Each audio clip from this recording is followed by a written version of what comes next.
Okay, welcome back. Woo! Yep. We got kind of a few things to talk about. I forget what episode we're on. I'm not really keeping Odyssey. track. So Odyssey Report episode number 2. Number 2, but it's like our ninth, 10th episode altogether that we have. Yeah. Altogether, it's like the 10th or so.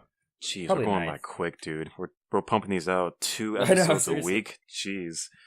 I hope the audience appreciates the content. I hope so too. I mean, we'll keep doing this this amount of episodes per week, so Yep. good to know. We're gonna have constant quality content. Yep. Okay, so Odyssey reports, and then flashing music probably. We'll just keep that for every single episode. Seriously. That soundbite of Parthas singing. All right, what do we got? All kinds of things happening in the world today. All these events. Yep. Off the top of my mind, recent news, catastrophe-wise, a big tornado hit Alabama, killing about 26 people. We also got flooding in California. Which city?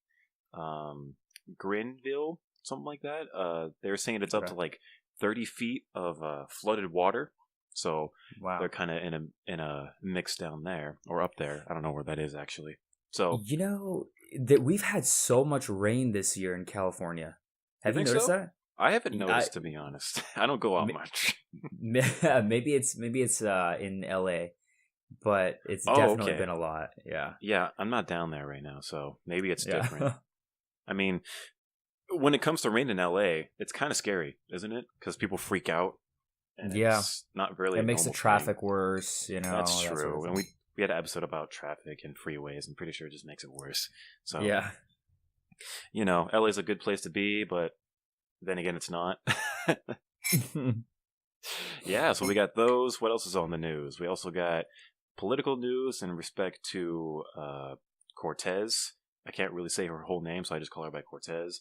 AOC. Alexandria Ocasio-Cortez. Oh, so that's what that means. All right. AOC? AOC, yeah. And then we also got things about a recent new figure I just learned about, Ilhan Omar, which is an Israel Democratic representative. And she's got some news about her. And then recently, Rolling Stone just released a publication story about women in politics. And they got a cover issue here that's saying, "Women Shaping the Future, Nancy Pelosi and the New Voices of the House." So, we have a lot of covers there. What was that video about? For the audience they released members a video.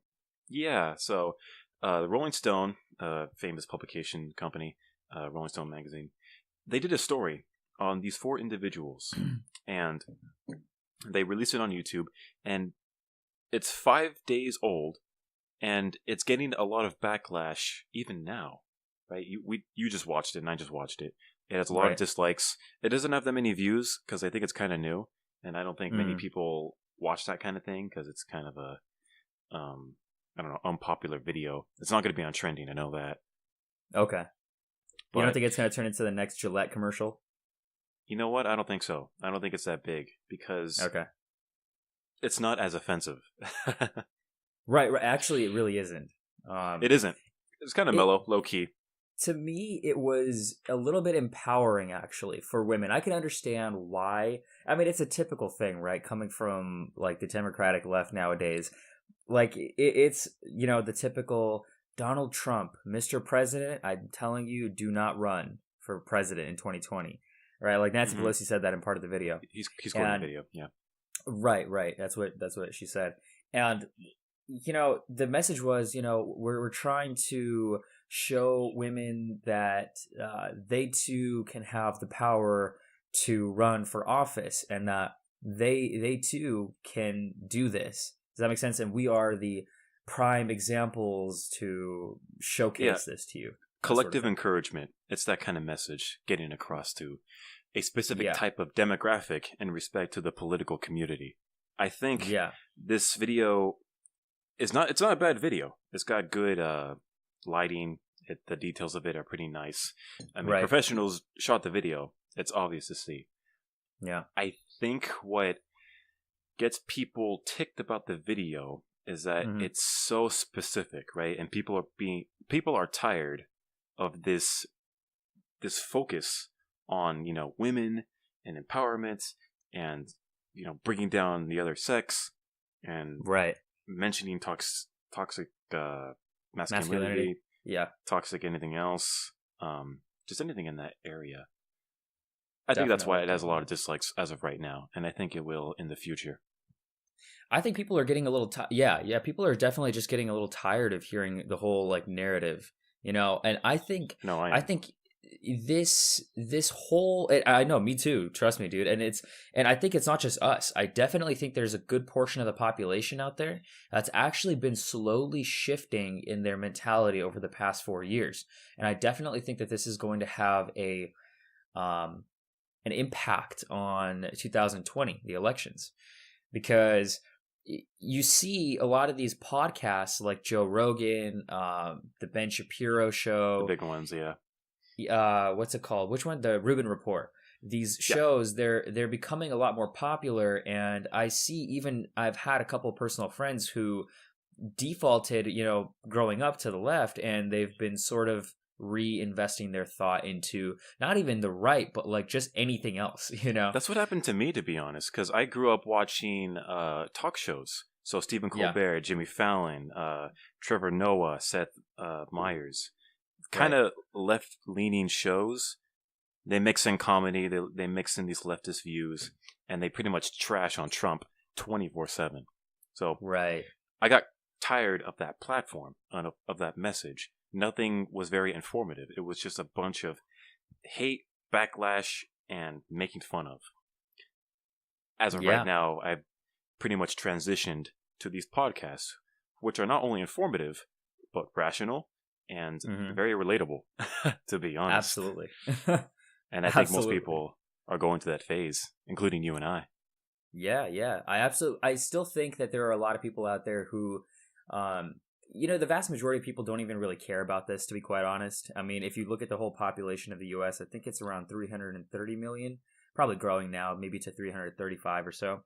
Okay. And the voter population, if you look at the last election, I think 64 million people voted for Donald Trump, and around 65 million people, I think, voted for Hillary Clinton.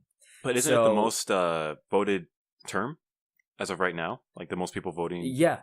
Oh yeah. Okay. Oh yeah. Um, um, yes, absolutely. Yeah. Percentage wise, I think, and also even just number wise, Yeah. it was right. Like, it was a very controversial election, so people came out and voted. So I think, that's still a pretty low number. As the U.S.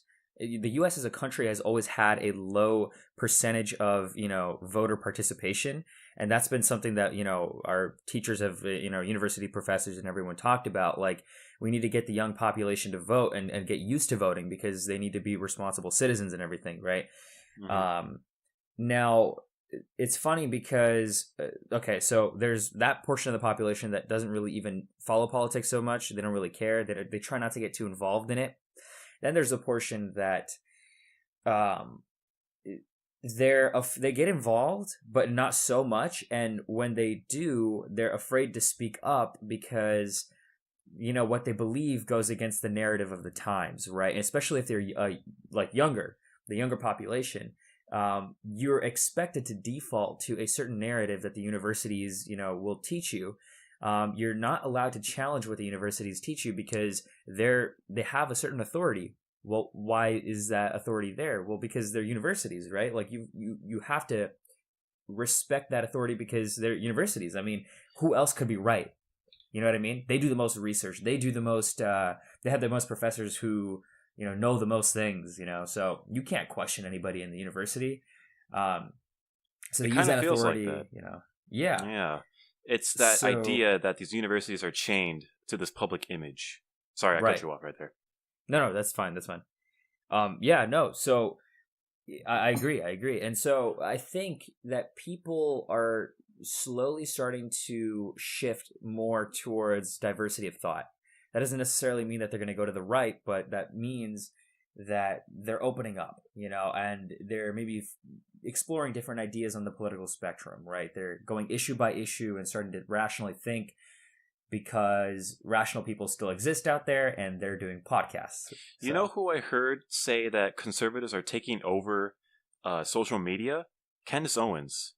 She recently Okay. has a new podcast, and her recent guest was Roseanne Barr, believe it or not. Wow. So She's from the show that got banned, right? Roseanne? that is true. She is the so-called racist actor that not only was kicked off of her own show, but got a bunch of hate in general over people in general, all around, because she tweeted about a black senator and called her an ape on Twitter or something like that, Right. and she's an older individual, right? She was born in 1950, 60, so Yeah. her culture is different, right? So Yeah. Understandably different. not very politically correct. She doesn't give a shit. It's obvious when you hear her talk. Yeah.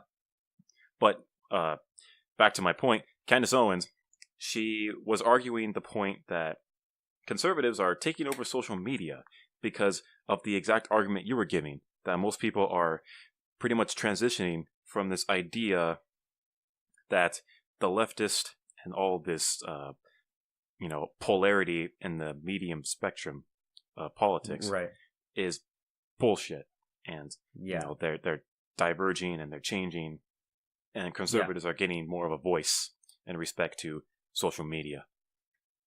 Yeah, Dave Rubin also said the exact same thing. Very, very Interesting. Literally the exact same thing. He said, our side is starting to have, and I hate how he said our side, but he said that, right? Yeah, he's like our side, as if it's like that's still making the assumption that it's conservatives versus liberals, which I guess if you want to simplify it, it kind of is, right? But he said our side is winning, sort of, or it's like it's slowly getting more and more influence. Now, I think that with Candace Owens, she kind of shifted very much to the right. When she, True. and I don't know if you know her whole story, like how she got framed by this journalist who was on Joe Rogan's podcast. She mentioned her whole scandal that happened. Okay, do you remember what happened exactly? Because I don't remember the details. I remember bits and pieces. She got pretty much scammed by this journalist, and they were going after her, and it got to the point where they were calling her to not talk, and it got very serious. So she pretty much had an epiphany at that point where the journalist became very threatening like. Yeah. And she pretty much said, this is bullshit. I'm going to the right, and this whole leftist ideology is not for me. And then that's all I pretty much remember in respect to her history, how she got here. Yeah. I'll be honest, when I first saw her, I was like, wow, this is great. Like, I actually like what she has to say, At first, it was like, cool. Yeah, she's gone through the suffering, she's gone through the pain, just, taking a stance. Exactly. And I think she has the power to reach out to the black community, which largely votes liberal or largely votes Democrat, right? And get them to sort of be exposed to the other side, right? To sort of have this other platform to think about, right? Because the Democrats usually the strategy that they use is, the Republicans are all white racists that want to put black people down, right? So the vast majority of black people, they'll tend to typically vote on the left or Democrat. Sure. Let's put it that way, right? Right. And it's just by default now, right? Like it's just part of, like it's almost default. Like there's, it's like you would be almost kind of stupid to vote Republican if you were black, right? So I think she's a good voice for that side, especially because she's also a woman, right? So you can't really play too many identity politics games against her. She doesn't fall into the white male category. Yeah, she kind of takes their weapon and throws it back at them. Exactly, yeah. Because that's their ultimate thing. Their ultimate tactic is gender politics. Something like that. Yeah. The only thing she's not is maybe transgender. Now then maybe they can attack her on, Okay. The whole fact that this is I'm actually kidding. like a strategy is freaking stupid, dude. I know, I know. Where's Like the logic? people get around the table like, all right, this is our strategy. We're gonna go trans. We're gonna go cisgender. We're gonna involve everything here and just hit them hard. It's like, what the Yeah, hell? yeah. She's a cisgender, like Just everything in supremacist. general. LGBT. It's pretty crazy. I don't like it. I do not Yeah. like it. But many people are starting to So realize that. yeah, I think so. I definitely agree. Now my thing is, I think it's almost like if you're not part of this extreme left, even if you're liberal, let's say, like the classic definition of liberal, you are now considered almost like a conservative. Do you see what I'm trying to say? Like 3 decades ago or 4 decades ago, the How it definition of shifted. liberal, Yeah, the spectrum. yeah, exactly. They've shifted so far to the left now that even thinking like how a classic liberal used to 4 decades ago or whatever is considered conservative now. So conservatives have taken over a bigger share of the platform of the spectrum. My bad. Does that make sense? Because if you're not with them, then you're against them, meaning the left. So it doesn't matter whether you're actually a moderate or an actual conservative. You're conservative just by their definition. Now, I think it's important to again not automatically default to the right, which is something I am guilty of, sort of, when I first started going against this whole leftist thing, right? And I Yeah. was like, oh my god, like what? And that happened in 2016 during the elections, and I was like damn, like what is going on here? This is such bullshit, And then all these people on the right are making so much more sense, like logically to me. Okay, so for a while I was just like I didn't know what else to do besides go to the right, right? Nowadays it's more like I'm still leaning conservative, but it's sort of I have to still figure things out when it comes to certain issues like abortion or gun control or whatever, yada yada yada, right? Yeah. So I think it's important for people the main key driver here is diversity of thought, right? They always talk about diversity. And so I saw this one video that was like, what about diversity of thought? You talk about diversity so much, but you forget, like the number one thing that really matters here. Right. I think people are being blinded. They're blinding themselves in respect to this whole diversity game and identity politics. It's it's destroying the individual, in the words of Jordan Peterson. Great guy, Jordan Peterson. Great guy. Yep, look him up. Pretty cool fellow. But this idea that the politics now is infecting, it's kind of a harsh word, but it's making its way into many domains of society. So the entertainment domain, the educational domain, which is the academic domain, business domain. So you got businesses like Starbucks. What else are like really leftist type of companies? Google, Apple. Yeah. So yeah. This whole ideology has sunk into those types of companies. And I actually want to talk about and segue into the entertainment business in respect to the whole controversy about Captain Marvel. You know about that movie, right? Yeah, it's coming out. It's coming out this Friday, and there is already a lot of talk about it. Not only because it's a very highly anticipated movie, but in respect to the message it sends. And I really wanted to ask your opinion on the whole controversy that's going about Captain Marvel. So, going forward to it. What exactly happened for even the audience members that don't really know? From what I understand, I think the actor, I forget her name, to be honest. Brie something. Yeah. The actor who plays Captain Marvel. Mm-hmm. She is a female, obviously, and I think she has a leftist agenda, and in respect to that, it's gaining a lot of popularity amongst feminist culture and other individuals and demographics in respect to the left. So over Twitter, I think in the past couple weeks, there is a lot of feminist Twitter accounts and other people just holding this movie up as their main flag, Right. for Their lack of holy better grail. words, pretty much. And I'm looking at an article right now, and it's talking about the whole Twitter backlash and the whole commotion that's going on in respect to this movie.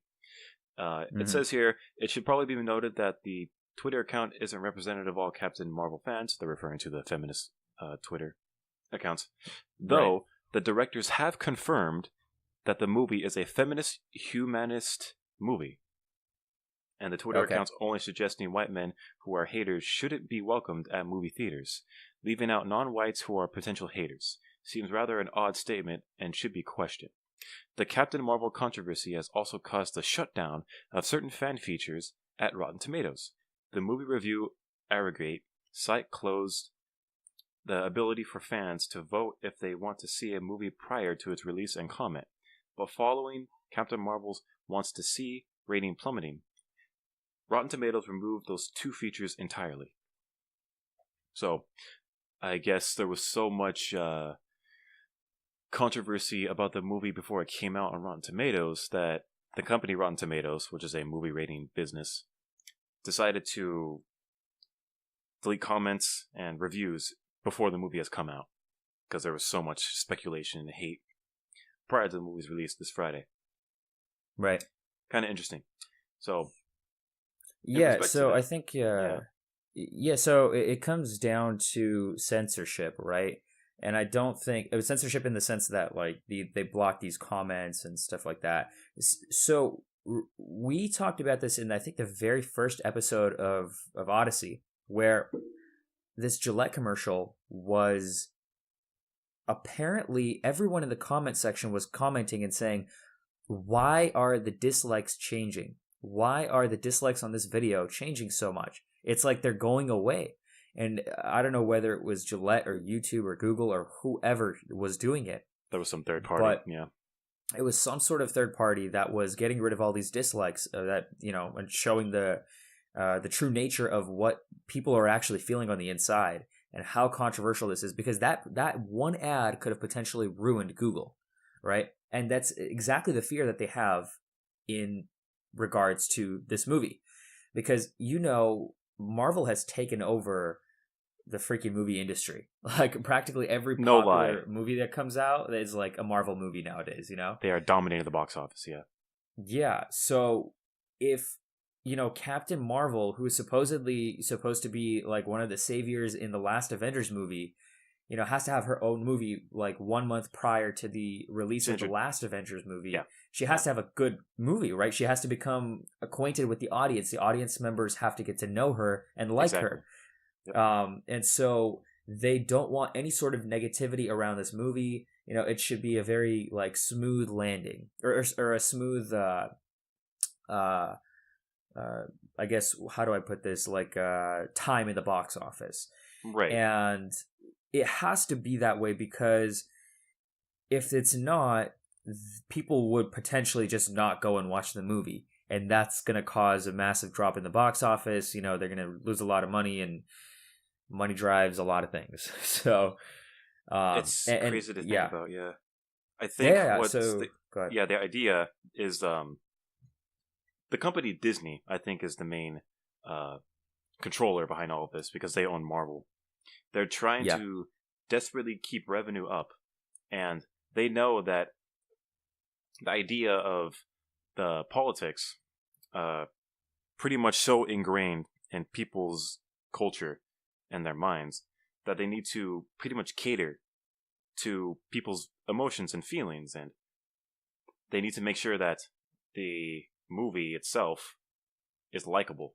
So I totally agree with you on that front, because Avengers make a lot of money. The Avenger movies, I think the last one made like, oh my gosh, too much money. He probably made at least $1 billion. Let's at least $1 billion. Quickly check that out. Crazy to think about, yeah.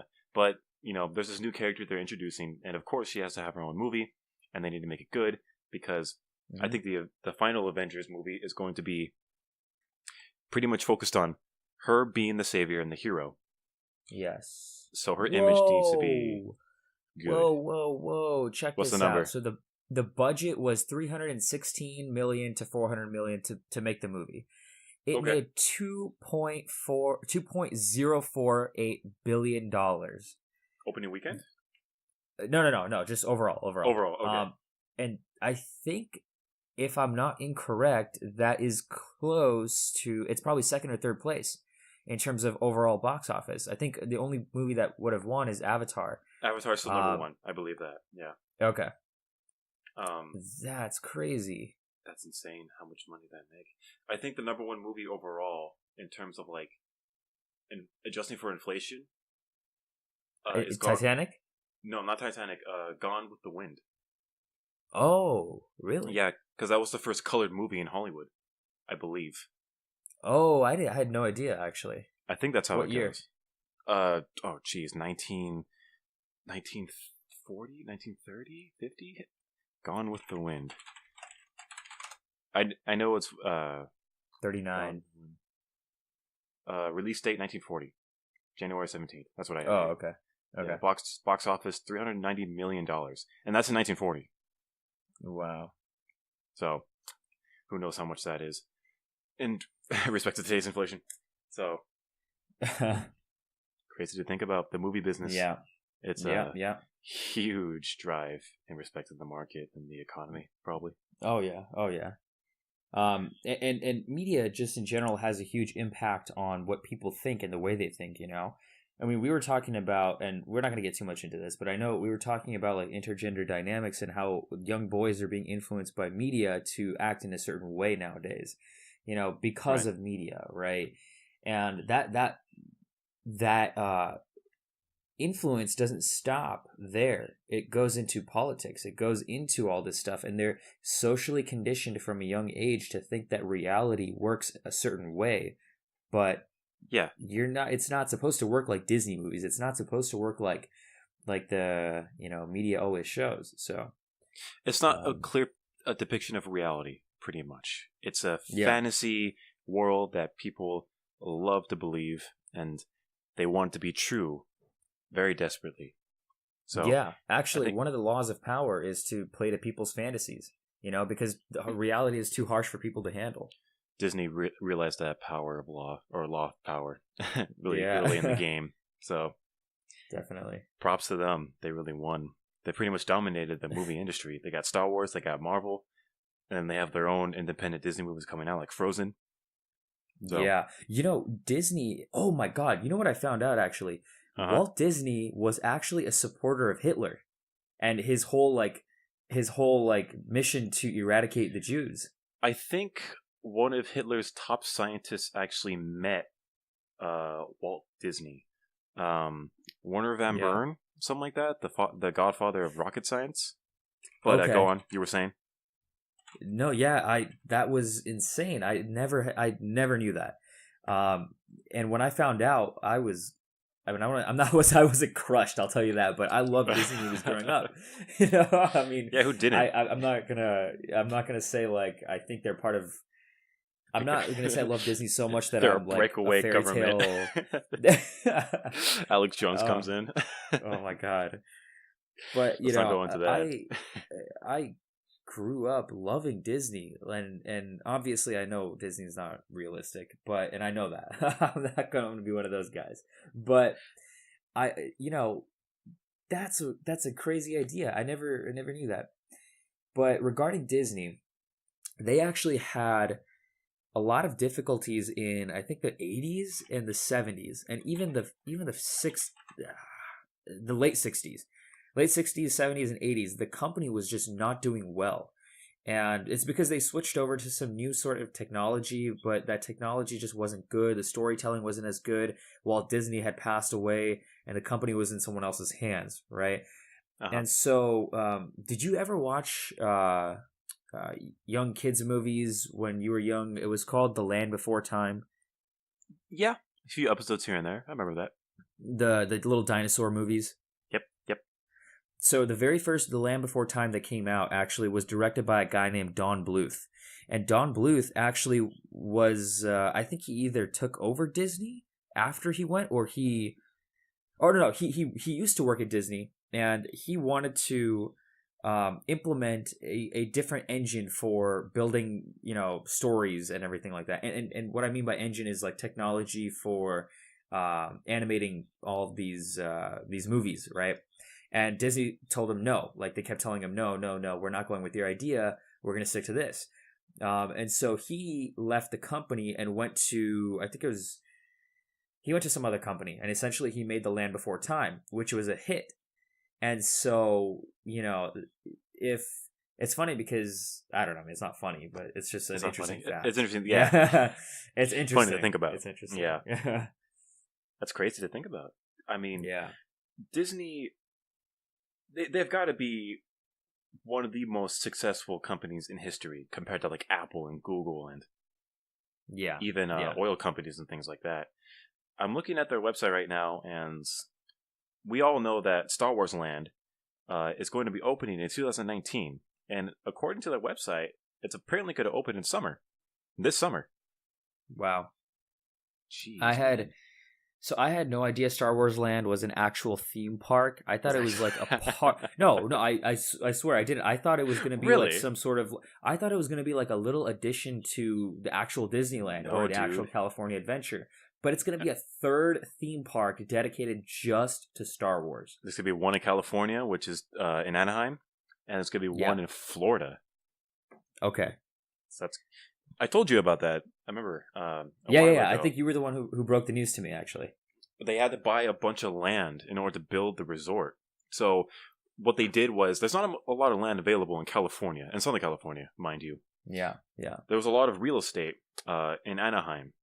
So what they did was they wanted the new park to be close to the Disneyland park, but the problem was that there was a bunch of like residential areas around the park in general. So what they did was they bought all the houses in respect to like next to the park, like a certain area, and then they tore it all down, and they started from scratch. God. So they had to they had to pay off the real estate company, they had to buy the land, and now they pretty much are opening Star Wars Land in summer 2019. Seriously. Huge and project.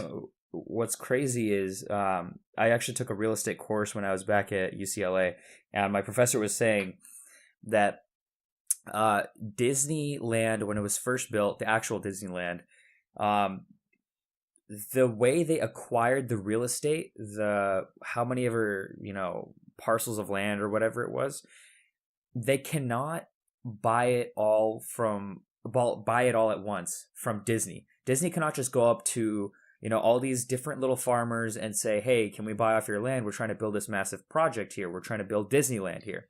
Because what would happen, it's not illegal, but it's not a good idea.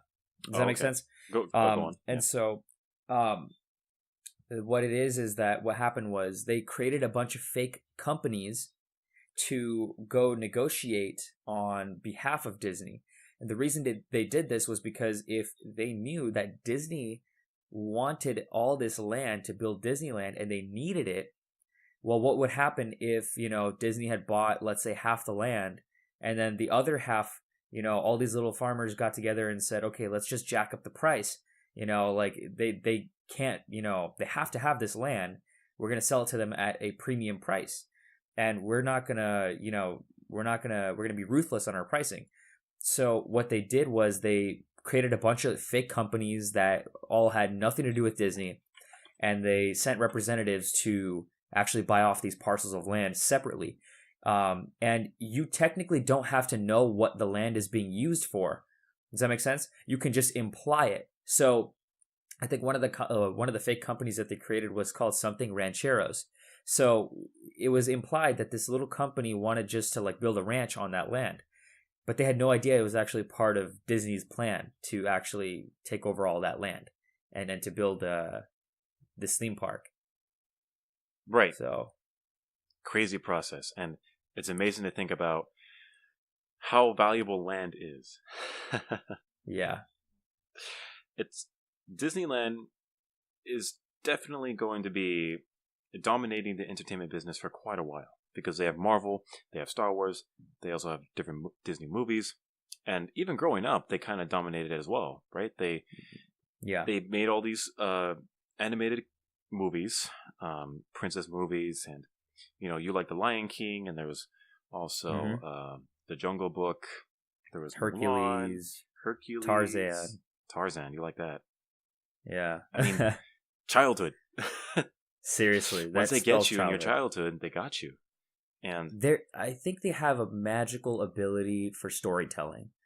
And you can see that like pretty much anything Disney touches becomes a mass hit, or at least somewhat of a hit. Nothing flops.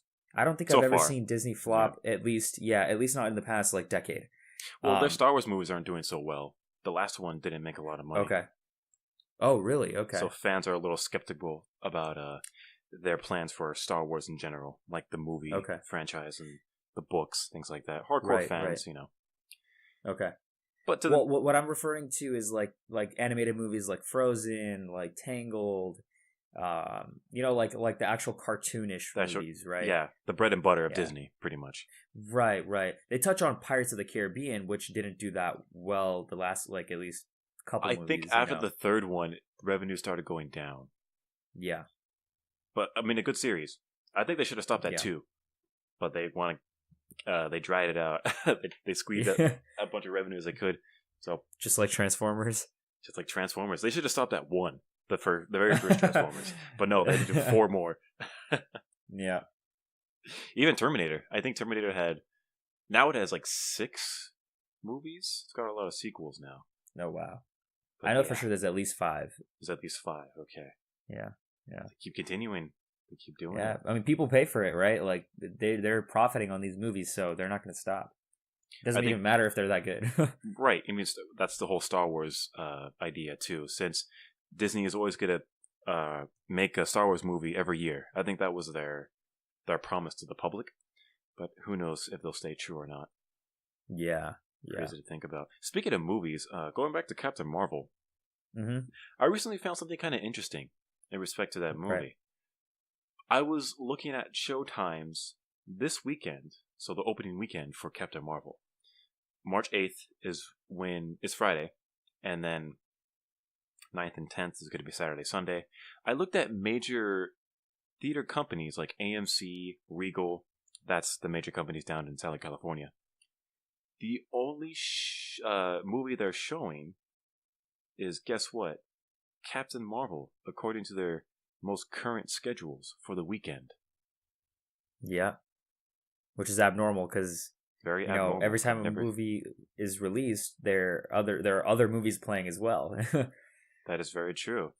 I mean, that's kind of weird to see right now. I remember there's at least one other movie playing in respect to like the opening movie on a weekend. You know what is okay? You know how they have a schedule like okay, there's an 11 o'clock show, there's a 4 o'clock show, there's a whatever.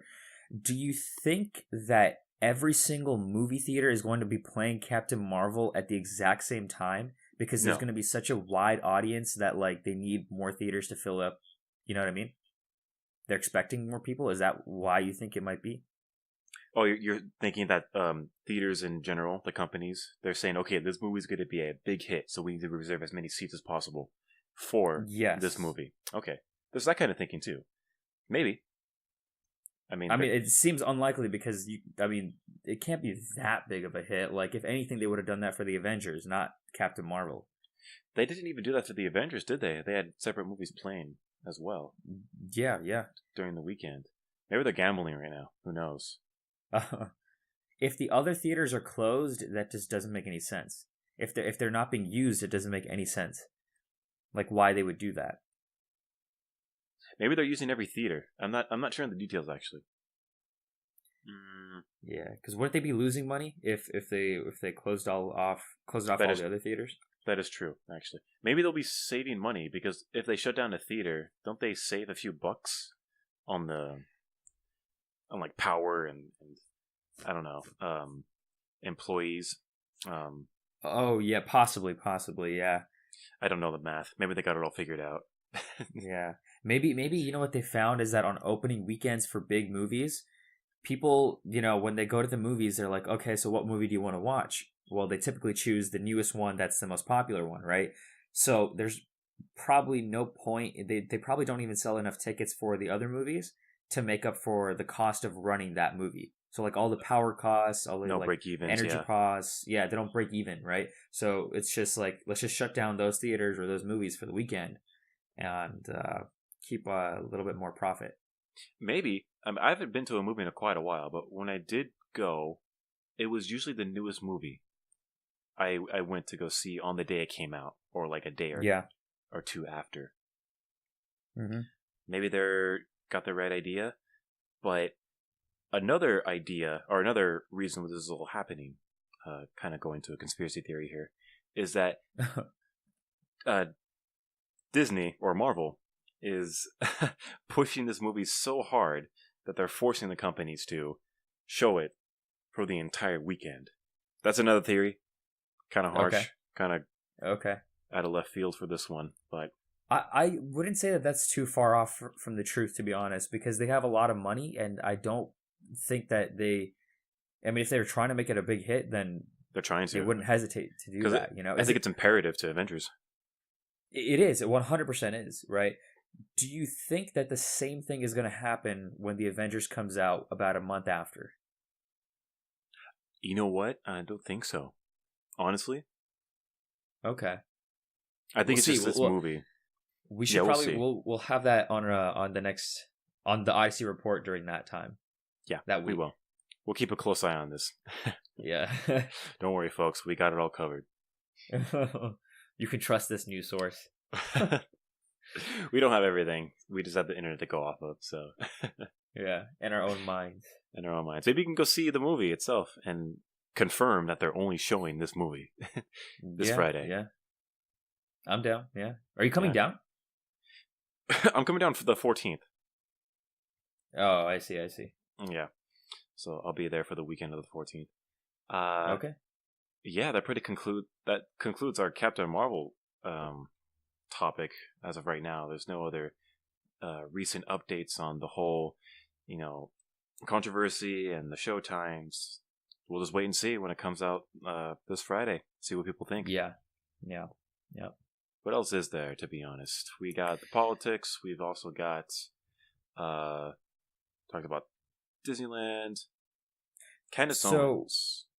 Yeah, too. Candace Owens. There were a couple other points that I wanted to make about her. I don't know if did you watch the full episode of Joe Rogan's podcast with her? I did, and I remember what I remember the most is her inability to convey how she doesn't believe in climate change. Right, and I was going to bring that up. Right, go for it. So I didn't watch the entire podcast, to be honest. I only saw that portion because there's they make clips of Joe Rogan's podcast. Yeah, so I saw what she thought about climate change and everything like that. Okay, I don't have a problem with her denying climate change, to be honest. I don't have a problem with that because we have we have a free society, free speech, freedom of thought, diversity of thought, whatever, right? And the problem I had though when I saw that clip was that it's as if she is considering herself, and I think she is actually a public figure for the right, but she considers it such an important role that there is almost even no consideration for the possibility that climate change could be a factor that might affect our lives in the future. Does that make sense?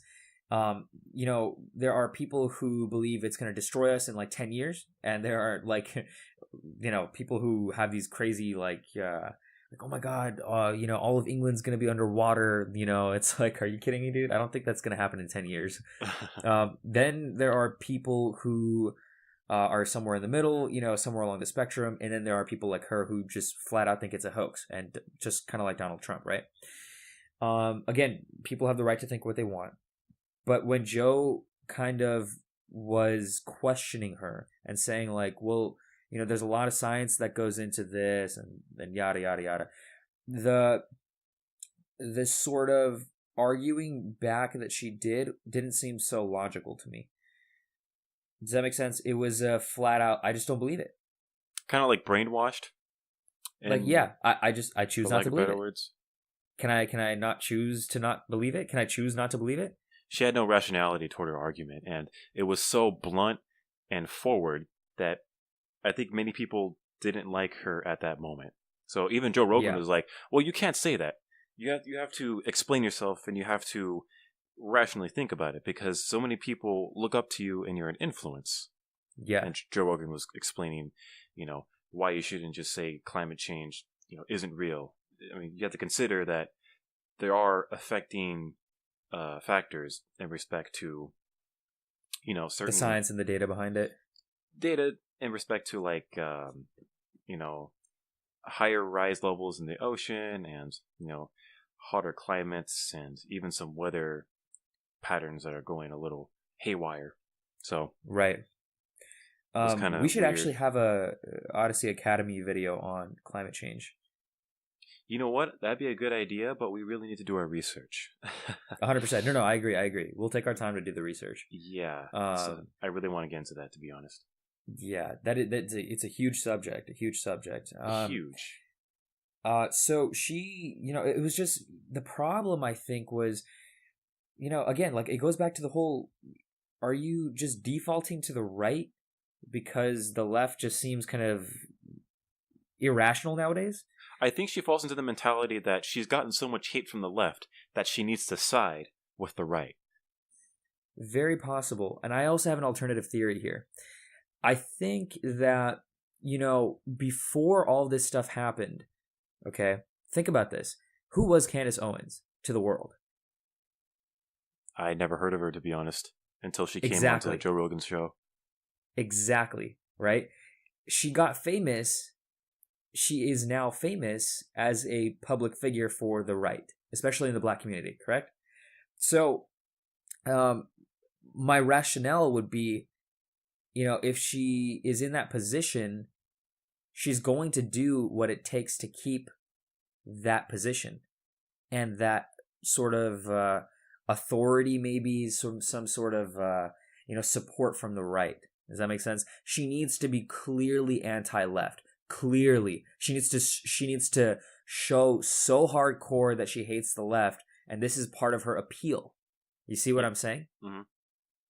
Now, I'm not attacking her for any reason or whatever. I think she's a great person. It's just that's just something that I'm theorizing over. So, I'll give you an example. She on her Instagram, I was following her for a while on her Instagram, and we have this whole Me Too movement going on. And she took a picture with herself and two other girls, and they were wearing a shirt that had the letters and the phrase #him2. Okay, so and she was posting videos of when we confirmed when the Republican Congress confirmed Brett Kavanaugh for the Supreme Court. She posted a video on Instagram singing "We confirm Kavanaugh." As kind of like a child, right? And it's almost like taunting. You see, now there's a partial entertainment appeal in this, right? People who absolutely hate the left will love her because she's putting out that persona. You see what I'm saying? And so she has to go hard against the left. Now, the left tries to, make climate change seem like it's, the be all end all of the universe not the universe of the earth, right? It's going to kill us all, okay, in the future. Now, this is what the left thinks, so she has to go exactly opposite. Oh no, I think it's a hoax. Do I not have the right to believe it? No, I just think it's a hoax. That's it. Period. I don't have to explain myself. That gets her the most cred. That kind of response. I don't want to say it gives her the most credibility, but it gives her she wants to put off a persona where she stands very firm. And maybe she doesn't really have the stats. Maybe she really doesn't have an explanation. And if she doesn't, she has to stick to her point, and make it so that she doesn't have to explain. Does that make sense? Or rationalize why. She's on the battlefield in respect to politics, so she has the ideology and the mentality that it is left versus right. I think that is her ultimate standpoint. And given her history, it's no wonder how she reached that point in general, because she was very targeted by leftist journalists and just leftist ideology in general. So it makes sense that she's keeping up this public figure, not only to get more points with them and get more fame and to reach, higher levels of hierarchy in respect to the dominant hierarchy. She is sticking to this plan where she sticks with the right and she pretty much bashes down the left. I mean, it's pretty evident that she acts like that in respect to her recent podcast that just came about, and PragerU actually is sponsoring it or is producing it. Right. And she recently had on Roseanne Barr, and they were talking about the Me Too movement, and I watched the whole podcast. Okay. How did you like it, by the way? Or what are your thoughts on it? The podcast is a good platform. They speak freely, and it's not really scripted. She has this feel of being major conservative, right? So she just constantly bashes down the left, and she constantly reminds the audience that conservatives are under attack, and that leftists are trying to take them down, and that it's a war, it's a battle they need to win. So she has that kind of mentality throughout the podcast. But the podcast in general, with Roseanne Barr, that episode, it was really interesting because Roseanne Barr is a somewhat of a old, tough mother. And she has her own conservative views in respect to leftist ideology. So Me Too movement and Black Lives Matter.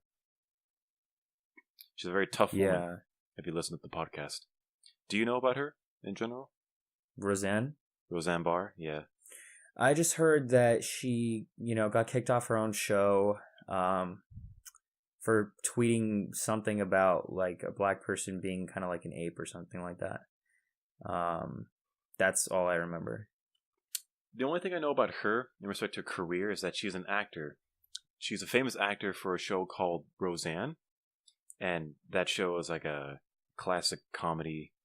It's a family comedy, and it's got all these other famous actors too. Leonard from Big Bang Theory, and oh really? Yeah, he's on there, like during the older episodes. So, very popular show back in the 90s, 80s. I think more 90s. So, she is considered to be a comedian, I think. I'm not too sure. But it's obvious that she has a conservative upbringing. So, she has a bunch of ideas about the government, how they should be not so involved. And she pretty much hates the idea of the Me Too movement, very strong feminists. And she's very much in favor of strong masculinity. She is in favor of strong masculinity? Yeah, she is. Okay. She went on to say that she grew up with strong men and that she likes strong men. Right. And that society needs strong men. So there's nothing toxic about it. What the left is trying to do, she claims, is to bring down the idea that strong men are a good thing. A good thing, pretty much. And that mostly the Me Too movement is a bunch of women just crying because they couldn't get their way. Dude, okay. I 100% agree. She has with that, what she says. I mean, I have to look more into her argument, but so far from what you said, I agree for the most part. Let's put it that way. I really simplified it, but she has like there's a lot of other details she says about the argument and things like that. But that's pretty much the main point. Sure. That she conveys. So yeah, wow. You pretty much agree, because we've had this conversation before about the idea of the Me Too movement and how it labels masculinity, strong masculinity, as toxic. But we had a detailed conversation about individual women who claim that they were abused, either mentally, physically, sexually, verbally. They're targeting men in power, right? And they're pretty much mobilizing this hate movement toward men in power. Some of which it works. What I mean by that is they get individuals like Bill Cosby. Maybe Louis C.K. is guilty. But other figures like R. Kelly, maybe they deserve it. Maybe they're targeting the right people in respect to that. But the idea is that they have this kind of weapon to always use, and it pretty much tries to bring down any man they see unfit in regards to their own ideas. So they try to take down Brett Kavanaugh.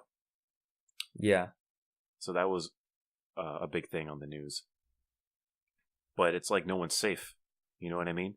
If you're a man in power, you're pretty much a target, and you have the total, the complete chance of being taken down in respect to these movements.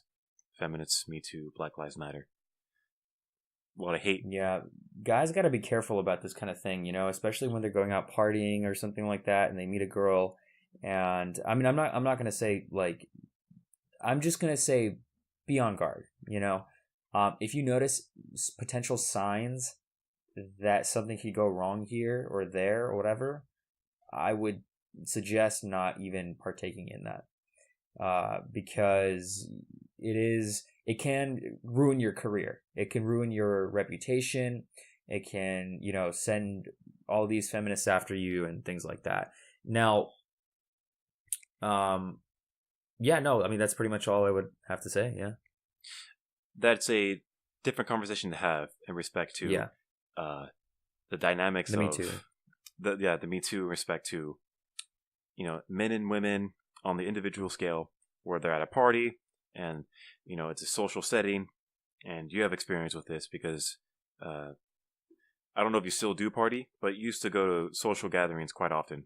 And yeah, a lot more than I do nowadays, but I used world. to more. Yeah.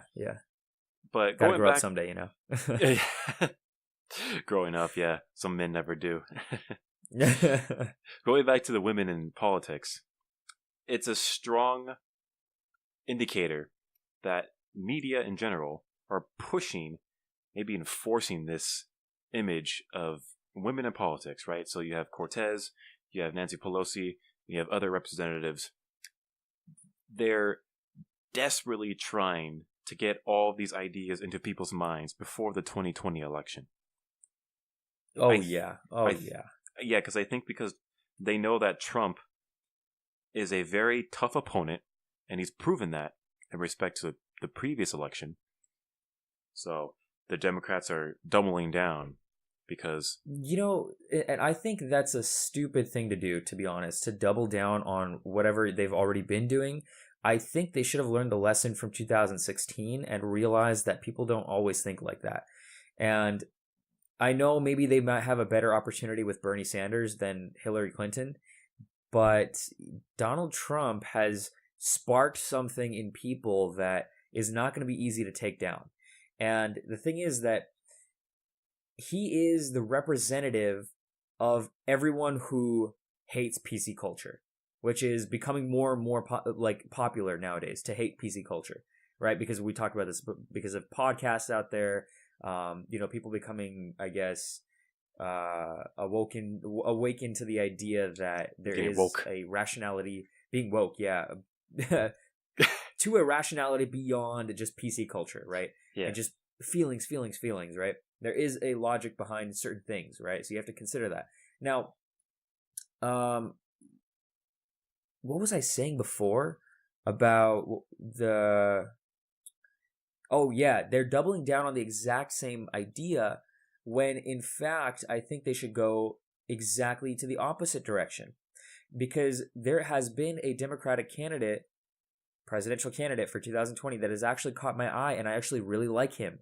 His name is Andrew Yang. Yep. Because he's a logical guy.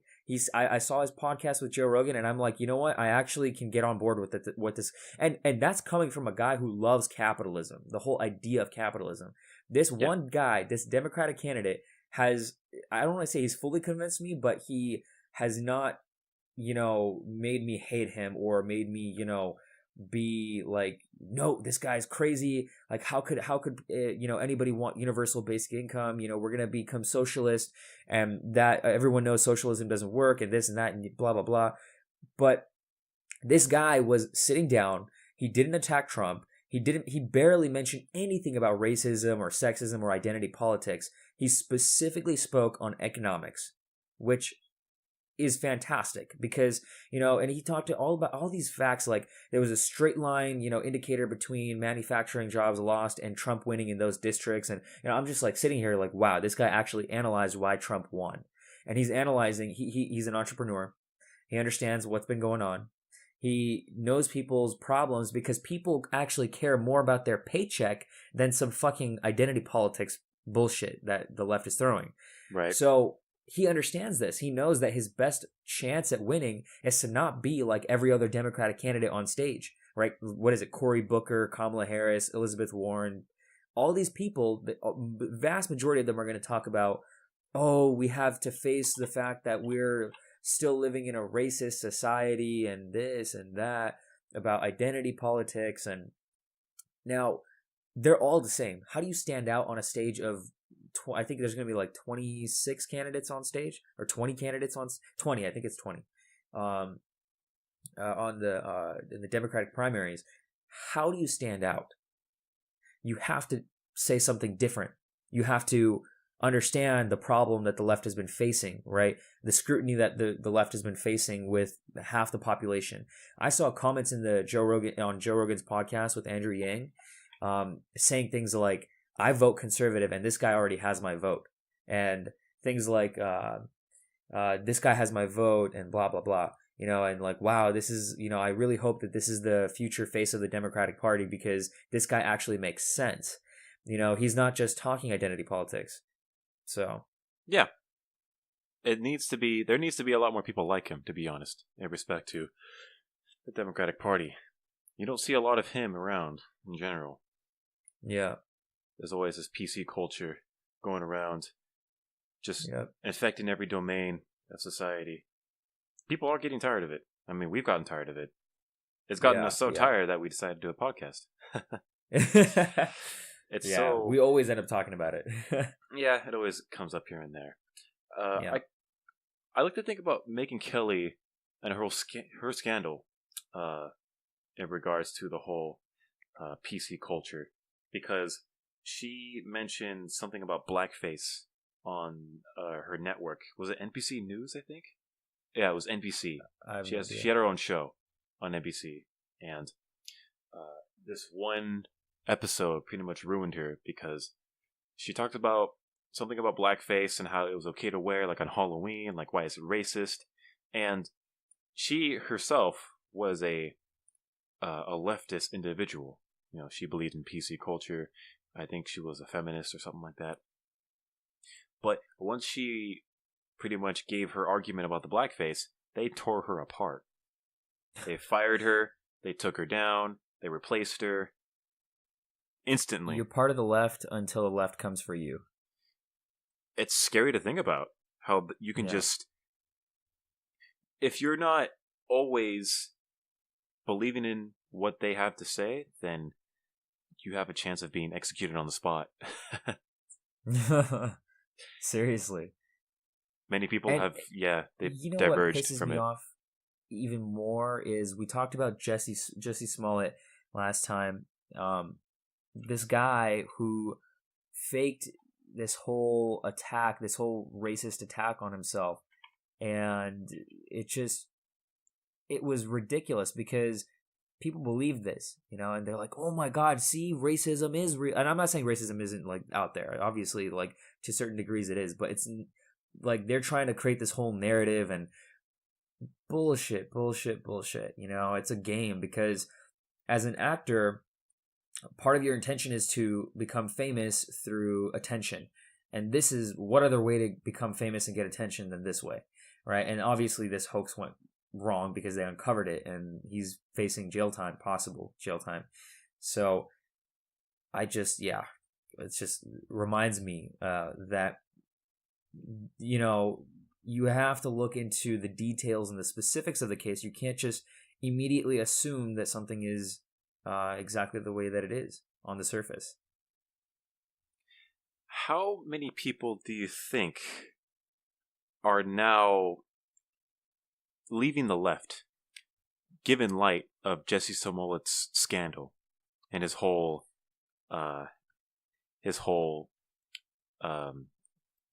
deception? The Yeah, the hoax, pretty much. Yeah. In regards to Jesse Smollett, maybe not way too many. It's just one incident, right? I mean, it is, given that it is a major incident, and maybe some people have, realized. I think, though, that overall in the past 3 to 4 years, people have been realizing more and more every day because of, like we were talking about, podcasts and things like that. And not just podcasts, but in general, the things that these people keep talking about on CNN, and how Trump got 2 scoops of ice cream versus everyone else getting 1, and how he's a dictator for that. Right. And all this just irrational stuff, which you could see the stats that CNN's, their viewership dropped by, this was a stat that I found out about months ago, so who knows where it is now, but their viewership dropped by 30% in 2 years. Right. And so people are going to other places for news. Fox News actually had their viewership go up by 6% at the time that I checked CNN's. Because so that shows me that, at least to a certain degree, some people are shifting towards the right, while others are just leaving the left, purely just for the sake of leaving the left. Does that make sense? And they're maybe going to watch podcasts, spending their time in other places, but it has been happening. And I think you're going to see this occur more and more so in the 2020 elections. Now, to my surprise, and I can't say it was too much of a surprise, but it was a little bit of a surprise, okay, was the 2018 elections.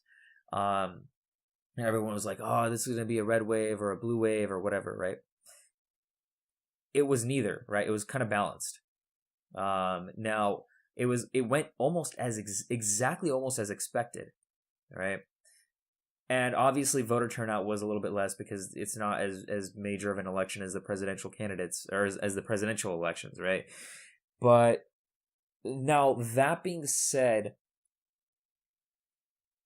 I still think that people are shifting more and more and more. That doesn't mean, it's like a pendulum. Think about it like this, okay? Every time the left goes too far, we have to shift back a little bit to the right. And every time the right goes too far, we have to shift a little bit back to the left. It's a yin and a yang, a chaos and order, a balance of some sorts, right? So the left and right, it's like a pendulum. If we talk about, let's say, for example, financial hierarchy, right?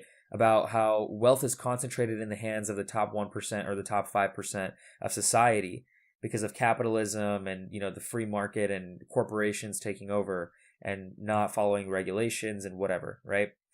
Then what happens is people, inevitably lose jobs because the companies are making more and more profit, and, they might be reinvesting that profit into building the company bigger, which causes for creation of new jobs. But at times they also reinvest that money into, not making new jobs. They'll either save it or they'll reinvest it into building robots, right? Like AI. That's like the future, right? Amazon's building self-driving trucks right now, and that's going to drive out truckers in like 10, 11 years. So, anyways, the point being is that every time wealth gets concentrated too much into the hands of a few people, the left has to come in and balance that out and say, hey, look, you can't do that to the small guy. You have to, we gotta have unions. We gotta help out, the little guy. We have to make sure that people at least have a decent livable wage. All right. And the right says, well, too bad. We live in a free country. We're not going to be taxed. Why should we pay? Why should we care? In the sense that, take care of yourself. That's your fault because you made the wrong decisions and choices, because you're not working as hard as we are. So it's an ebb and a flow, right? Um, because what happens if too much wealth gets concentrated into the hands of a few, then what happens? People at the bottom of the hierarchy are not just going to take that. There's going to come a certain point where they're going to say, "Fuck this! We're going to throw the system over altogether. We're going to, revolt. We're going to go through a revolution, or we're going to cause riots in the streets. We're not just going to take this." So, in order to keep them at bay, in order to keep them satisfied and happy, give them a livable wage. Like, you have to give up a little bit, right? And that's where the left comes in and balances things out. Now, if it goes too much on the left, then innovation and creativity and capitalism, the whole engine just fails to function, right? Society doesn't move forward and economic growth sort of slows down. You see, so there's a balance, right? But where does that balance lie? That's the key. And that's why we have to have political debate between the left and the right, and between Democrats and Republicans. People on the left think, okay, well, we need $15 an hour for a minimum wage. Like, it's not enough to have 10, right?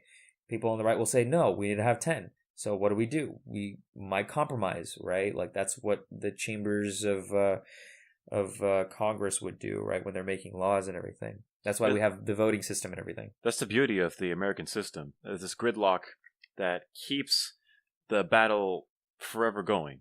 So between Republicans and Democrats. So I wanted to talk about the Green New Deal, actually. Yeah. So Perfect segue. AOC wants to pretty much execute this as quick as possible. So I'm not too knowledgeable on the Green New Deal. I just pulled up their website right now, and I'm looking at their 10 key values. So just to name a few, it looks like this Green New Deal is going to solve all of our problems. So they got everything down, from nonviolence to community-based economics to feminine and gender equity, respect for diversity, future focus on sustainability, social justice and equal opportunity. I mean, they've got it all here. So, ecological wisdom. Yeah, apparently this is going to solve America's problems overall.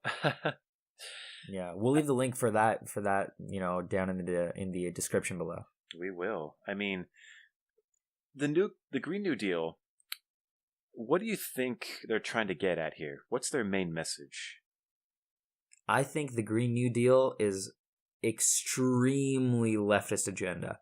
Extremely. I mean, I saw one of them right there was feminism and gender equality, right? I think that has shifted a little bit too much towards the other end. Again, it's like a pendulum, right? Male, female, whatever. I genuinely think in this day and age that it is shifting more in the favor of women. And you can clearly see this, at least in the dating game. Well, right? The feminist and gender equity, what that translates to is we are moral. That's pretty much what it translates to. Oh, yeah. That's the main weapon, right, that they use. So you were saying? I'm sorry. No. That's fine. But what other points were there again? Nonviolence? What does that mean? What about nonviolence? Nonviolence. It is essential that we develop effective alternatives to society's current patterns of violence. We will work to demilitarize and eliminate weapons of mass destruction without being naive about the intentions of other governments. We promote nonviolent methods to oppose practices and policies with which we disagree, and will guide our actions toward lasting personal, community, and global peace. So it looks like they want to take away guns. So what I got from that was, did she? I don't know about guns. I think what she's trying to say is demilitarize, meaning like get rid of. You know how Donald Trump's the more military. What's it called? Yeah. He passed a spending bill of $700 billion for the military last year, right? Yeah. So, the point behind that is, okay, so now the U.S. already had the most powerful military in the world, and that's just going to increase even more. Well, why should we spend so much money on the military, right? And the idea is the same that Reagan would have said, is peace through strength, right? It's like a deterrence strategy. It's a strategy of war, actually, in the 33 strategies of war. And it's deterrence, meaning like if we have such a powerful military, so powerful that we spend more on our military than the the next 5 countries combined, which is actually factual, by the way, then Crazy. Yeah. why would countries go against the U.S. politically or militarily, right? They would not want to essentially, in a very crass, to be crass, they wouldn't want to fuck with the U.S., right? Yeah, that makes sense. I think that the U.S.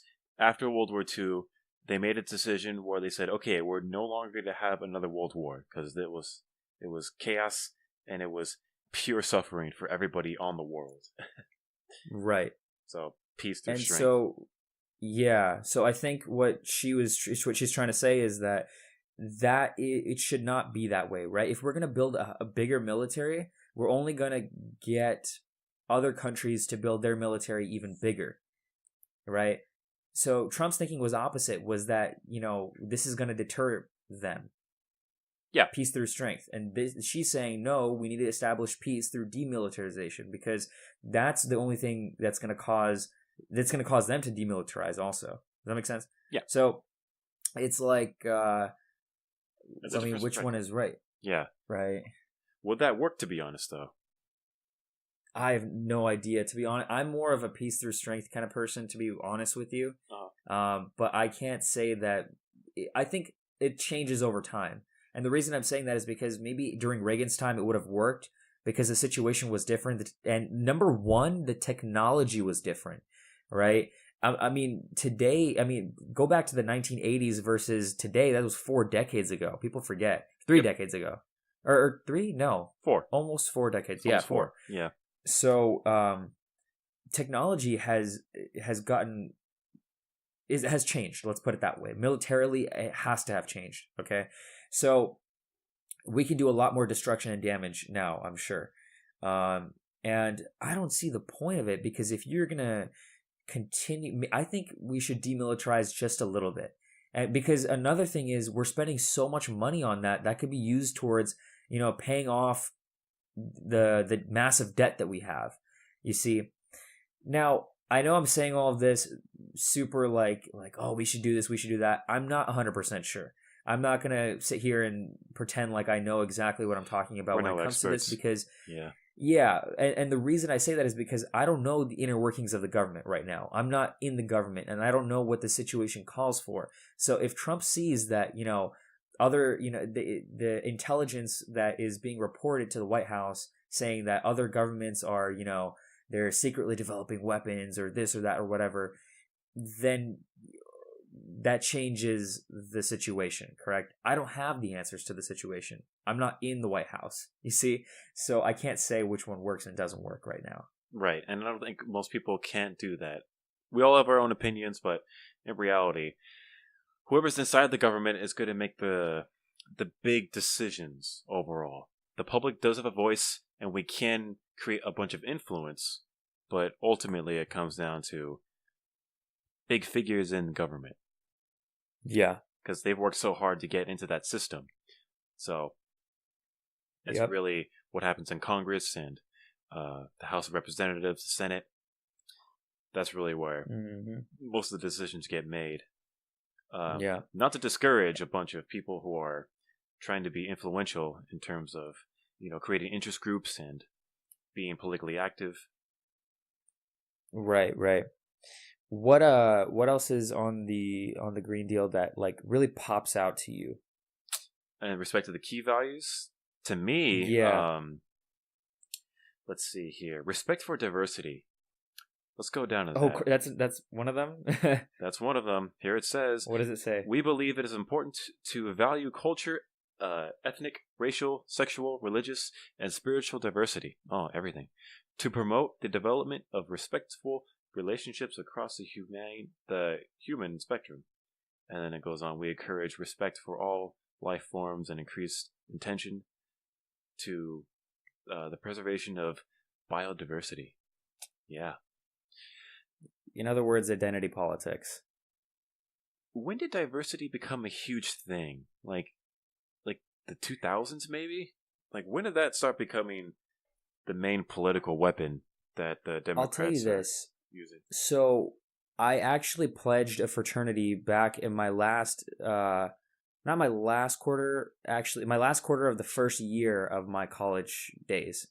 And what at fraternities, if you go into their house, they have class pictures, meaning, from like decades ago, they'll show, oh, this was the graduating class of 1985 or whatever, and they show the guys that were in the fraternity at the time.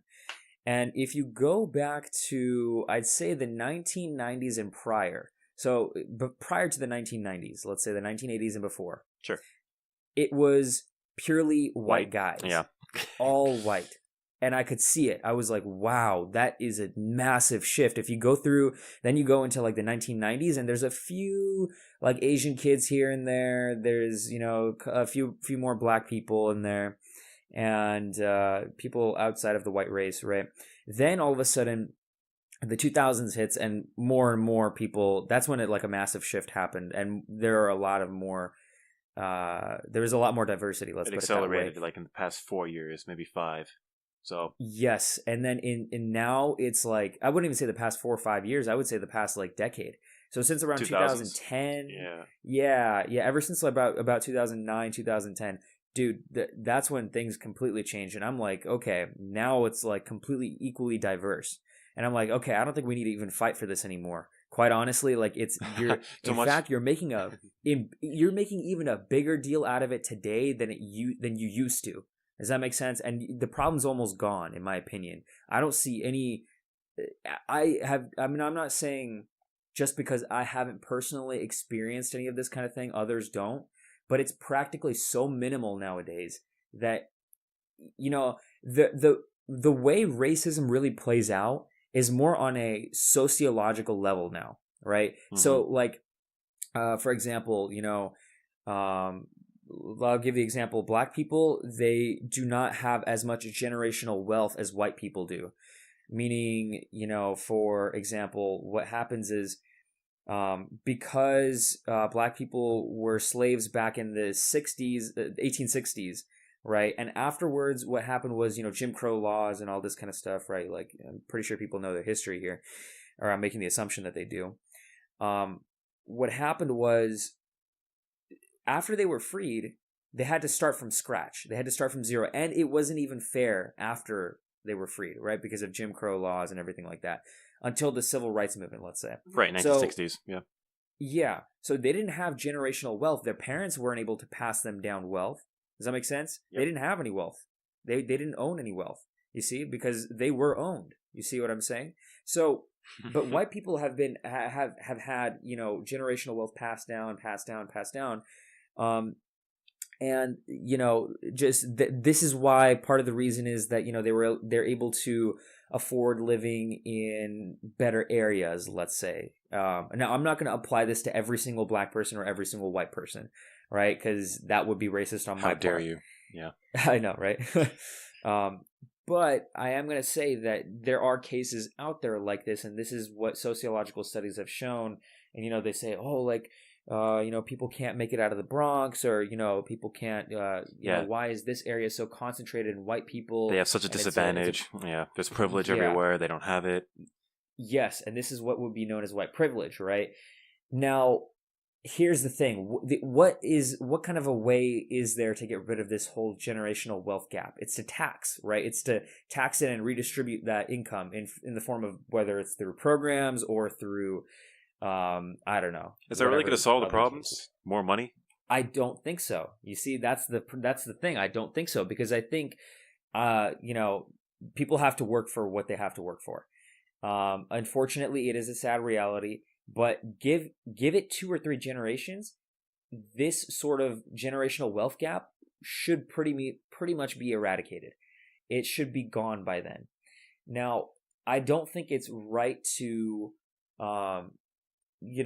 just tax and then redistribute because of various reasons, which I don't want to get into right now because we have other stuff to cover. But that's a topic for another time, like economics and everything. But you do like to talk about that. That is your field. I do. yeah, definitely.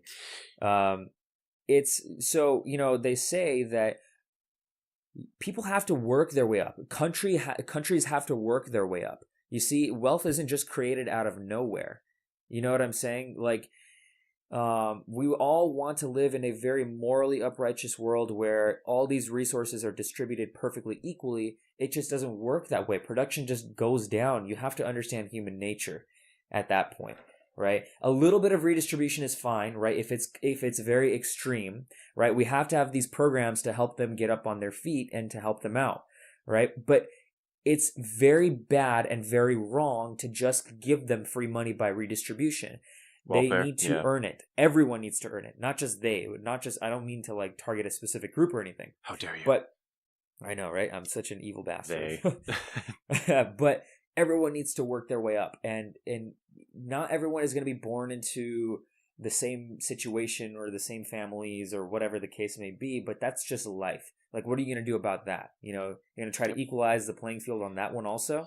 Yeah, that's kind of my ideal Because about it too. then what happens is the let's say parents have worked their whole life to support their kids so that their kids could have a better life. Well, if you're going to equalize the opportunity, then you're going to take away all the hard work of the parents for their future generations, you know? And then you get into other moral implications and you know, things like that.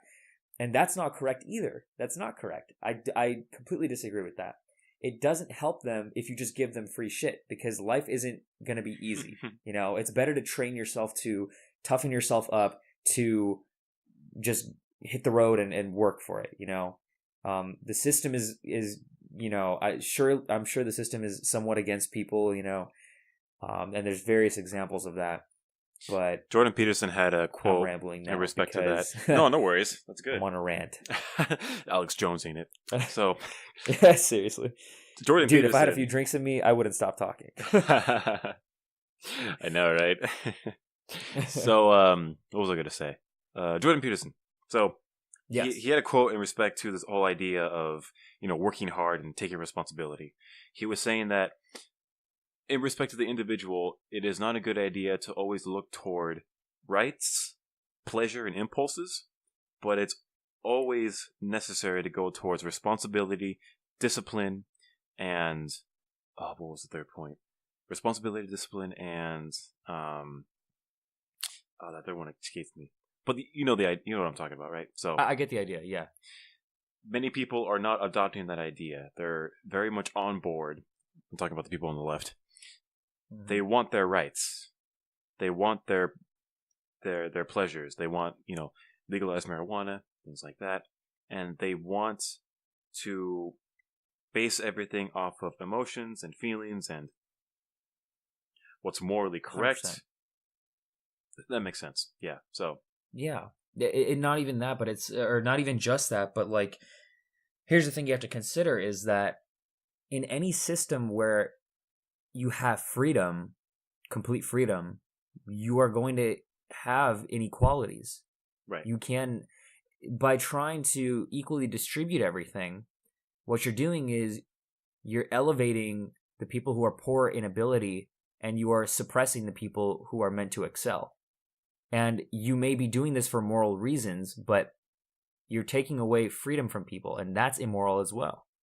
So the people who are wanting so desperately to work hard and make their way to the top of this hierarchy, you are not allowing them to do so. You see, and then they get discouraged and then they stop. Because why? Well, what's the point of me working my ass off in medical school? You know, if when I become a surgeon, the government is going to come in and take away 50% of my income. Yeah, and distribute it to someone who didn't work as hard as me. That's the classic Exactly. argument. Yep. Yeah. I'm looking at a site right here, the Green New Deal, and it says migration Yes. is a human right. So we've had a conversation about migration in the past, fairly recently. Yes. The last Odyssey report. Mm-hmm. It seems that the Green New Deal is really pushing this idea that migration is going to be part of their agenda. So migration is a human right, and now is the time for the United States to turn away from a foreign policy of interference with sovereign nations so that people of Latin America can live their lives autonomously, democratically, and in peace and safety. It's a very moral standing type of viewpoint. Right. And I think it's targeting Central American nations in general. So Right. everyone south of the border. And I Okay. think they put this in as part of their strategy because there's a lot of controversy in respect to the southern border as well. So they're pretty much Yeah. saying, screw the wall, it's immoral, stick with the Green New Deal, and let's fix America, essentially. Yeah. That's what I see when I look at this. So I disagree with this one. If you're going to say migration is a right, first of all, you cannot discriminate between Latin American countries and other countries in the world. I have relatives in India, for example, who would love to be here, but they're having a tough time waiting in line instead of jumping the border or crossing the border. Mm-hmm. No offense, but to them, but I mean, that's just the truth, And is it fair that someone, some relatives over there are waiting in line to, and going through the legal process of getting in here? We're not even saying don't immigrate here. We're not trying to close off the borders completely. We're Just don't saying do it come here illegally. legally. Yeah. Yes, because there is a reason why we have this process. You see, it's not just some bullshit reasoning. A country can only handle a certain amount of a population in the world. If everyone wants to just flood into America, the whole system would collapse. It would not function properly. Does that make sense? And it's the harsh reality. It's something that, people have to grow a pair of balls and understand and be able to implement. You have to be able to say no to some people when they want to immigrate here. Unfortunately, it's sad, but that's the way it has to be. So, I think it is proper, and I think honestly, I'm on the side of enforced legal immigration on this one. I think it's very, very important to understand that it's not a right, it's a privilege. And what I mean by that is if you are going to come here, you should understand that this country was founded on certain ideals and be a productive member of society. You see? And another point people don't really consider when it comes to immigration is people bring their ideas from other countries over, and then they become voting members of the population, or population members of the population that vote. You see, so if they bring over their ideas that didn't work in their country, and they vote here, that's going to have an influence on this country. Right. Does that make sense? What the principles Brain and drain. ideals brain drain. That's another thing is like we need to think critically and rationally about this. It's very, very easy to say it's a human right to immigration or migration is a human right. Let's just let everybody in. It sounds morally right, period, but it's logically stupid. Period. Oh, I don't know. This is getting me almost a little angry because it's like how stupid do you have to be to really just think like, okay, it's a human right, let's let everyone in, right? Or let's let, whoever wants to come in, because what happens? Everyone's going to want to come in. Practically everyone's going to want to come in. It's not easy like that. Life does not work like that. This is not a rational way to think. That makes sense. We can get into immigration in a different video if you want. We can do an Odyssey Academy episode on We could that do an one. Odyssey Academy, yeah. I mean, yeah. This idea that the moral standing on immigration. Hello? You still there? I'm still here. Yeah, can you hear me? Yeah. Okay, I can hear you now. We got to cut in and out there. Yeah, I heard you cut in and out.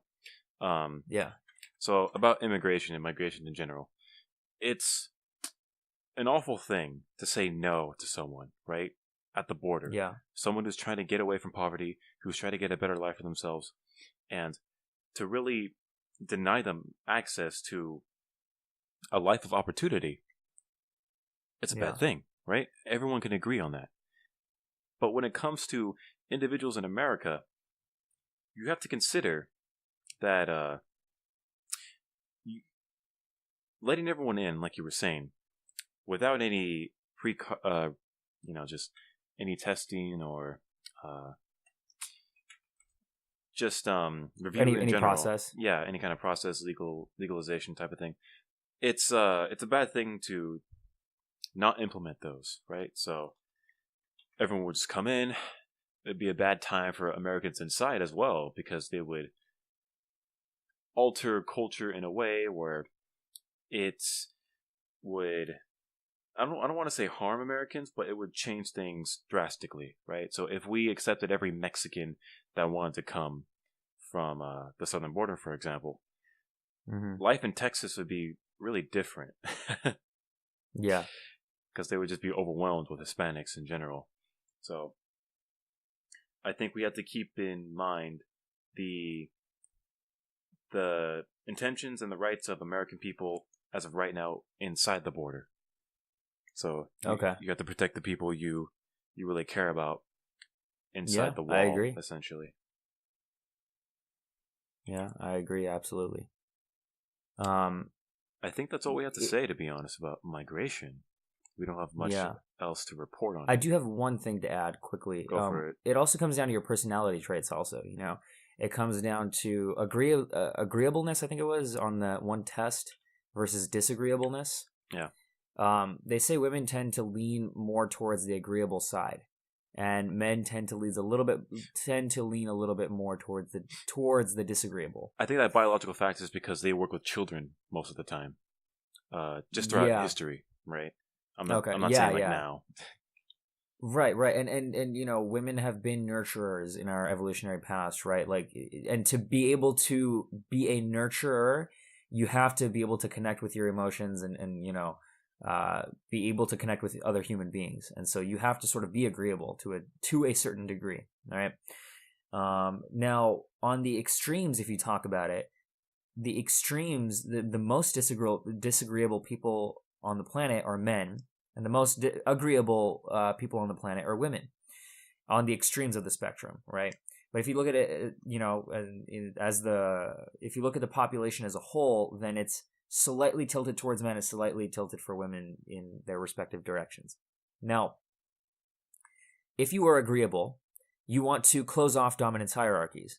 You want to equally distribute more resources. You want to let people in. You are much more likely and prone to side with the argument that sounds moral. Does that make sense? Yeah. Now, if you are disagreeable, you want to, in fact, create more inequalities. You want to create strict dominance hierarchies where there is a clear winner and a clear loser. So, and I'm not saying some countries are winners and some countries are losers and the people who are in America are winners and vice versa or whatever. But I am saying that, men have been in our evolutionary past forced to have been given the role to enforce borders. You to be disagreeable in our evolutionary people. Times, yeah, like tribes, you had to be a little bit disagreeable. You had to have a little fight in you. You had to stand up for yourself and fight for your place in the dominance hierarchy. And you had to, we were given roles to literally enforce the border of our tribes because other tribes would come in and steal our resources. And it's almost kind of like, I'm not saying it's the same exact case today. We've evolved past that a little bit, but think about it. America is kind of like its own tribe, and it has to understand who it's letting into its tribe and who it has to keep out. And because remember, we have a limited amount of resources. And now, again, if you're agreeable, you want to distribute those resources equally. So, hey, let all these people come in. It's fine. It's not a big deal. If you're disagreeable, you're more prone towards, strict border control because it's like, no, there has to be a clear winner and a clear loser here. There has to be, some sort of boundary enforced. Not that we're heartless, but, this is the way that reality is. It's harsh, but you kind of have to look out for yourself first. Somebody in charge has to have that kind of trait. They have to be disagreeable to the point where they care about the ones that they love more than others, right? So they're disagreeable in a sense that they value some things greater than others. So I think agreeable people, they value a lot of things across the spectrum, right? They want equality, they want equal rights, and they want good moral standings in respect to their own emotions, their own validations, right? Sure, yeah. When it comes to disagreeable people, they say, okay, I value some things more than others. So when it comes to that idea and that state of mind, I'm going to say no, and Stand up for what I believe in. right, cut off a sense of morality, right? So you're the disagreeable person's morality is different from the agreeable person's morality, I would argue. Yes, absolutely, 100%. And the epitome of disagreeableness is Donald Trump, or at least the way I see it, the one who's getting the most attention. The guy is so freaking disagreeable. I mean, just watch him speak on the debate stage in 2015. You'll see it. A lot of people didn't like the way he debated, to be honest. I remember every teacher I had was like, Hello? I'm here. I think you're cut out again. I think it's cutting out in here and there, but I think it's going to be okay because we're recorded on our own program. I think the Skype is a little faulty right now. Hello? Okay. We're having technical difficulties, folks. Bear with us. Yeah. I think we might just cut that part out. It was at 1 hour and 40 minutes. Yeah. Right now I've got 1 hour and 40 minutes. Yeah. And yeah. So, I think that's all we have to say on that topic. Yeah. That checks off that report. What else is there to report in respect to recent events? Did we talk about the Rolling Stone video? We did. We talked about that. So the video itself. So we talked about. Okay. We talked about that. Right. Briefly, not into detail, but okay. We mentioned that Rolling Stone recently did a story on Nancy Pelosi and the new voices of the House. That's the title of the video. I'll link it in the description below. So yeah, people will go ahead and listen to that. It's not quite as offensive as a Gillette commercial. Very low key, very mellow. But I mean, so far, nothing else to report on our schedule. Not much else I wouldn't say much else to report, but I did watch this one video, and I can't say that what the events of this video, the way that it was explaining it, I can't say that it's recent news. I don't know. It might be, it might not be. But this video was talking about a woman named Elizabeth Holmes, who is the CEO and founder of a company called Theranos. And Theranos is a company that claimed that it can do blood reports with minimal amounts of blood. So typically when they take your blood, right, for a blood test and to, see if your vitamins and minerals, if you have any deficiencies or anything like that, they take tubes, right? They take whole tube fills and they might even take an extra one, like you were saying earlier, just for the hell's sake of taking more blood, Just to be a case, So this company, the claims that it was making was that just with a couple drops of blood that they can conduct these tests, okay? It turns out that it was all fake. Everything was fake. Oh, no. So they were faking the results. They defrauded tons of investors because they thought this idea was going to be great. I mean, if you only need a couple, drops of blood, like, more and more people are going to want to go to them because, who wants to give more blood for the exact same results? You see what I'm saying? Right. Now, there was a reporter who found little inconsistencies in this woman's story. Let's put it, Elizabeth Holmes.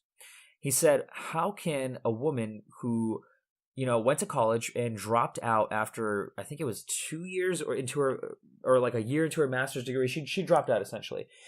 And it was, her field was, I think, chemistry, biology, something like that. Some scientific field. Yeah. Yes. Now, to be able to find something revolutionary in a field like that, you need to have the knowledge, the know-how. How can you be a college dropout and create something revolutionary in that field? You can understand maybe, people like Bill Gates or Mark Zuckerberg because that's technology. It's something different. The idea is there, you have people to finance you and whatever. But when it comes to biology, it's kind of a different field. It is. I could agree on that. You can't.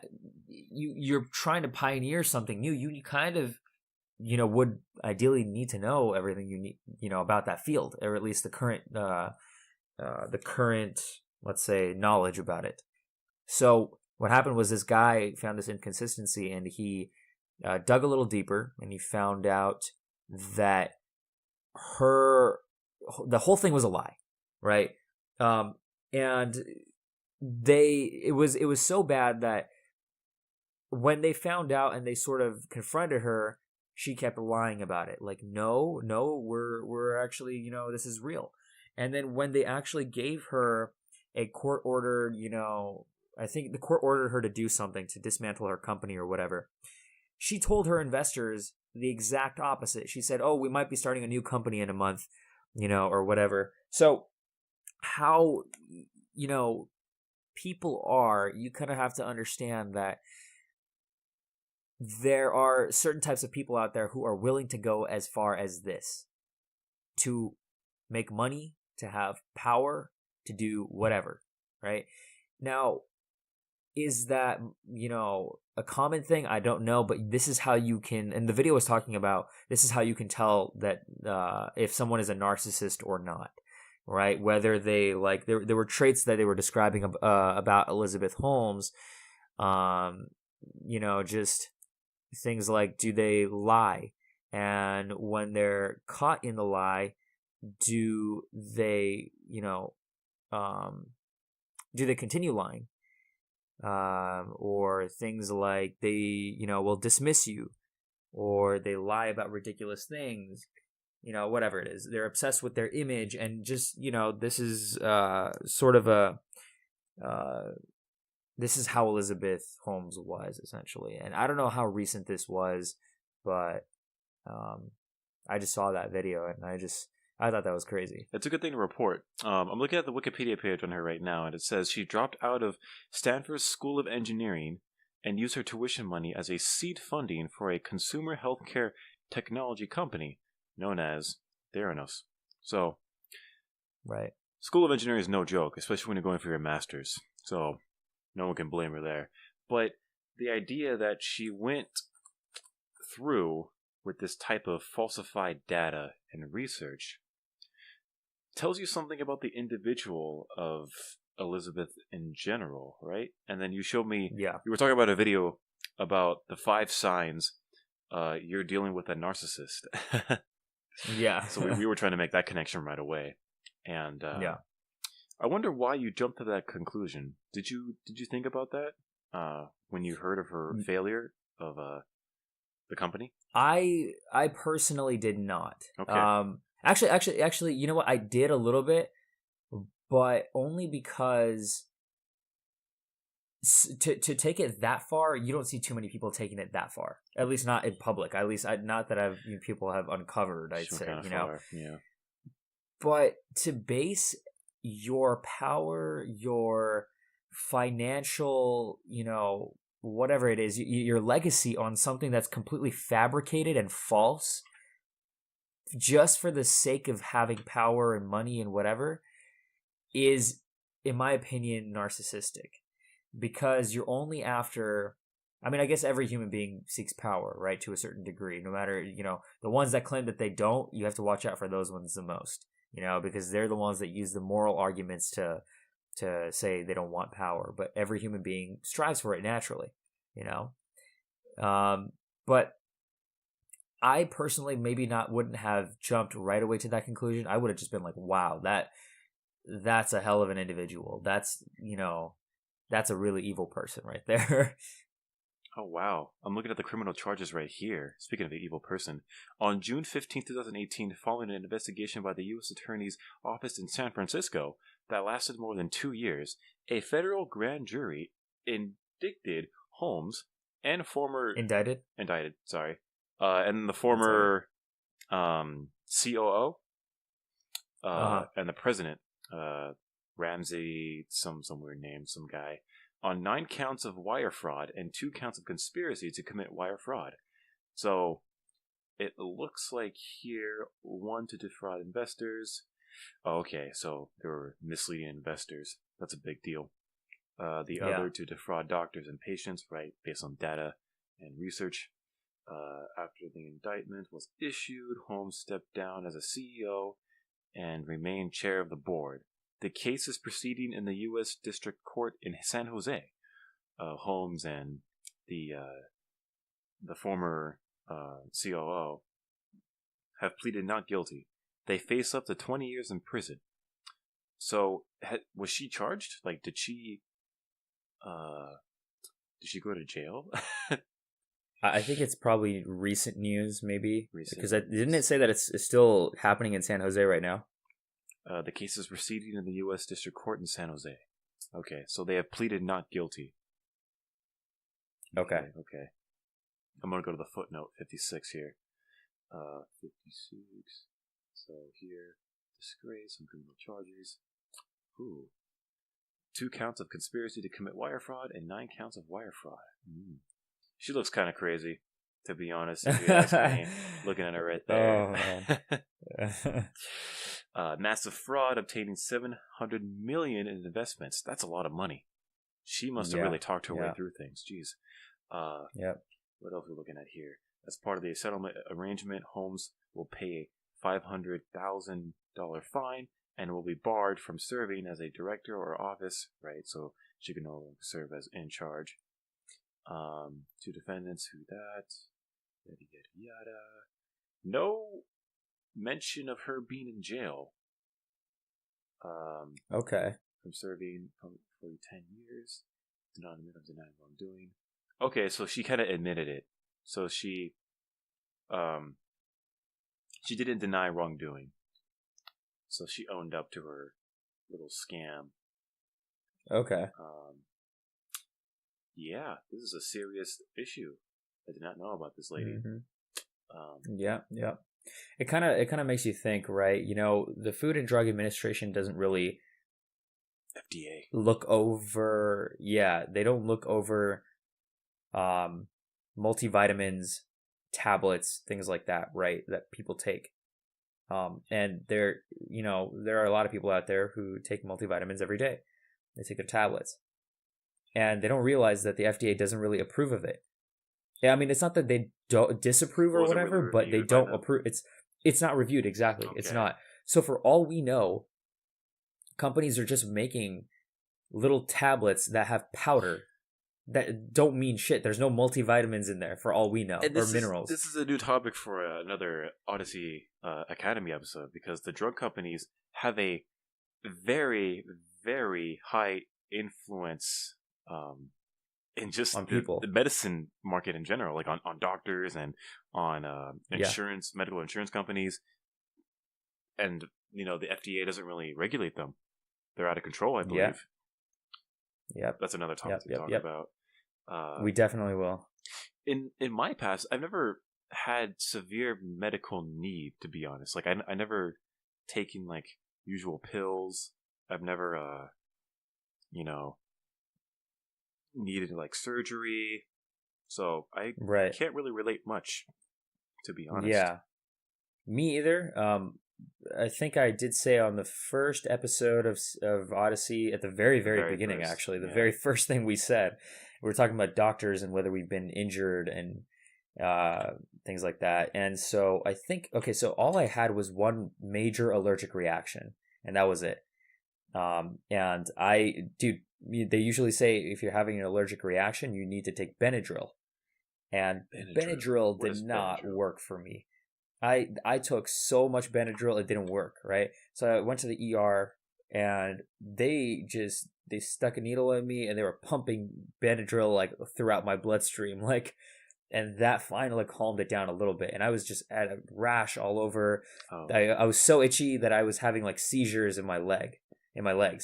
I've never felt that way in my entire life. And, I found out later that I was allergic to an ingredient called sulfa, which is like sulfonamide. And it's so weird. So I never want to take that again. Yeah. There's some people who are just allergic to certain, is that like a metal? Like a certain material? It is. It's some sulfite? It's based off of sulfur. No, sulfonamide. So if just type in sulfa on Google and you'll find it. Sulfonamide. Sulfonamides? Maybe? No. I just typed in sulfa, SULFA, It's an antibiotic. Yeah, right there, sulfonamide. So complex. Yeah. Yeah. Yeah, see, look, the first most common asked question is, what is a sulfa allergy? It's an adverse drug reaction to sulfonamides, a class of drugs that includes both antibiotics and non-antibiotics. Yeah, that is kind of weird. People are allergic to the weirdest things, to be honest. Like I mentioned, my sister Yeah. is allergic to silver. Yeah. I've heard people who are allergic to gold, who are allergic to different kinds of metals like cast irons, aluminum. Right. I've heard some people allergic to tin, which is kind of weird. So Yeah. I guess everyone's genes are just really different.